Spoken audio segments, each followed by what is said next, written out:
प्रायोजक हैं cancer healer centre, new beginning. रूस के पक्ष में लिया गया एक फैसला अब आपको मैं बता देती हूँ, क्योंकि यही खबर है। रूस के पक्ष में अमेरिका ने एक बहुत बड़ा फैसला लिया है। साइबर ऑपरेशंस बंद करने के आदेश दे दिए गए हैं और अमेरिका की साइबर कमांड रूस के खिलाफ काम कर रही थी। वॉर जोन में यूक्रेन की मदद कर रही थी अमेरिकी साइबर कमांड। अब ट्रंप की पुतिन को ये जो पहली मदद मानी जा सकती है, क्योंकि अमेरिकी साइबर कमांड यूक्रेन की मदद कर रही थी। रूस के खिलाफ अमेरिकी साइबर कमांड ने कई एक्शंस भी लिए हैं और अमेरिकी साइबर कमांड के इनपुट पर ही यूक्रेन रूस पर पिन पॉइंट अटैक्स को अंजाम देता आया है। हालांकि कई बार अमेरिका ने डायरेक्ट रूस के खिलाफ साइबर ऑपरेशंस भी चलाए हैं और साइबर ऑपरेशंस बंद होने से यूक्रेन को जाहिर सी बात है भारी नुकसान तक हो सकता है।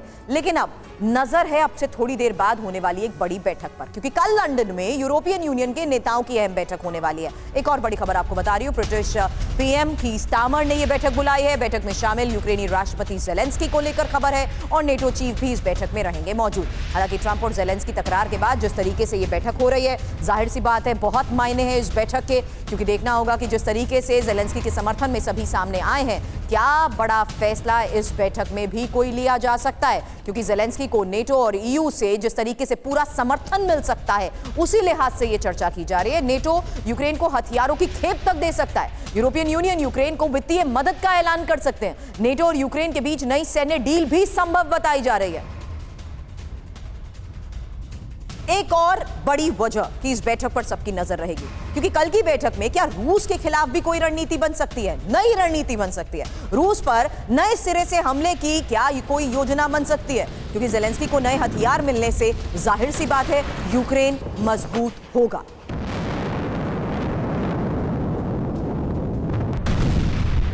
एक और बड़ी खबर इस बैठक के बारे में, क्योंकि कल लंदन बैठक में ही 1 दर्जन से ज्यादा देशों के राष्ट्राध्यक्ष शामिल होंगे। कल की बैठक में यूरोपियन यूनियन की चीफ उर्सुला भी आएंगी और फ्रांस के राष्ट्रपति के अलावा तुर्की के राष्ट्रपति को भी इसमें बुलाया गया है।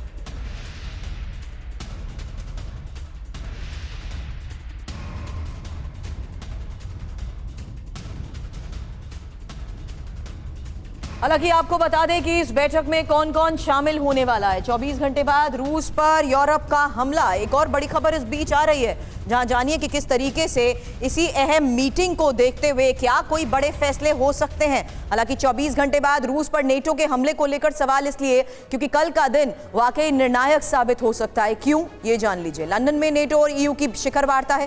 ट्रंप ज़ेलेंस्की तकरार के बाद ये वार्ता बहुत अहम हो चुकी है। इसमें एक और बड़ी बात ये कि शिखर वार्ता में होगा क्या, क्योंकि ज़ेलेंस्की को हथियार नेटो देश दे सकते हैं, मिसाइल जेट देने का ऐलान भी इसमें संभव है।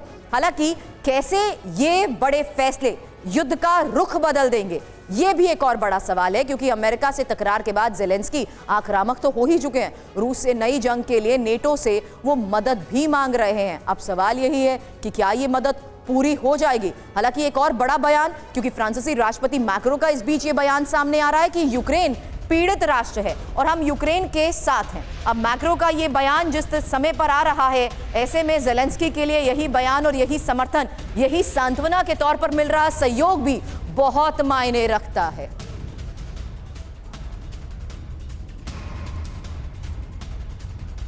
अब यहां यह बताना भी बहुत जरूरी है कि ट्रंप और ज़ेलेंस्की तकरार के बाद कौन से देश यूक्रेन के साथ हैं और कौन से देश रूस के साथ हैं। सुमित, यही इंफॉर्मेशन, जहां देखिए व्हाइट हाउस में झड़प के बाद ये इंफॉर्मेशन बहुत मायने रखती है कि रूस के साथ कौन है, जहां चीन, Syria, Iran, Algeria, Bolivia, north Korea, Armenia, Cuba और अजरबैजान के साथ साथ बेलारूस का ये नाम मैंने सामने रखा है। लेकिन अब यूक्रेन के साथ कौन कौन है? France, Britain, Italy, Canada, Spain, Germany, Australia, Lithuania, Poland और स्वीडन। अब इन देशों की चर्चा जब हम यूक्रेन के साथ सहयोग की बात करते हैं तो इस लिहाज से करते हैं कि अगर इन्होंने दिया साथ तो ये डायरेक्ट रूस के निशाने पर आ सकते हैं।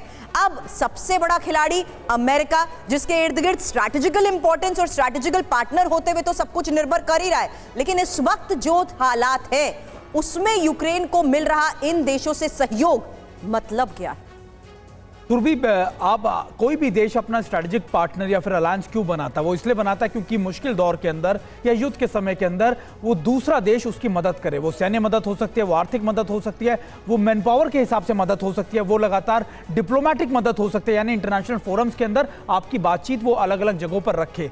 अगर आप दोनों को देखें तो आपको ऐसा लगेगा कि अब यूक्रेन के पास वो ताकत नहीं है। रूस के पास अगर आप कंपैरेटिवली देखें तो रूस के पास चाइना है, रूस के पास ईरान है, रूस के पास आप कह सकते हैं दूसरे ऐसी कंट्री हैं जो लगातार रूस की मदद करने के लिए खड़े हैं। और यूक्रेन के पास जो ताकत थी वो थी नाटो देश प्लस अमेरिका। लेकिन अमेरिका की ताकत हटने के बाद नाटो का कोई मुल्क ऐसा नहीं है जो इस समय रूस से टक्कर ले सके। अभी जो ब्रिटेन के प्रधानमंत्री डोनाल्ड ट्रंप से मिले थे, तब डोनाल्ड ट्रंप ने उनसे एक बात पूछी थी कि क्या अमेरिका की सहायता के बिना, क्या अमेरिका के बिना आप रूस से लड़ सकते हैं? तो उनका जवाब था नहीं। तो निश्चित तौर पर ये जवाब अपने आप में सभी नाटो देशों के लिए है कि अगर रूस के साथ सीधे तौर पर भिड़ंत करनी पड़ी आने वाले वक्त में नाटो देशों को, तो क्या वो लड़ पाएंगे? निश्चित तौर पर वो भले ही मुश्किल पैदा कर सके, लेकिन रूस के साथ वो लड़ नहीं पाएंगे क्योंकि रूस का अलायंस भी बहुत मजबूत है। और अब ये भी तय हो चुका है कि अमेरिका भी रूस की मदद निश्चित तौर पर करना चाहेगा, क्योंकि रूस की मदद, रूस को साथ लेना अमेरिका की इस समय डिप्लोमेटिक जरूरत तो है ही, उसके समय के अनुसार बहुत जरूरी है। ये बयान सामने आ रहे हैं कि यूक्रेन पर यूरोपियन यूनियन को भी अपनी स्थिति साफ करनी चाहिए। ये अगले बयान का मैं जिक्र कर रही हूं क्योंकि यही खबर है इटली की पीएम मेलोनी के बयान को लेकर, जहां वो कह रही हैं कि मौजूदा स्थिति पर तुरंत चर्चा तो होनी चाहिए, साथ ही यूक्रेन पर यूरोपियन यूनियन की स्थिति भी साफ होनी चाहिए।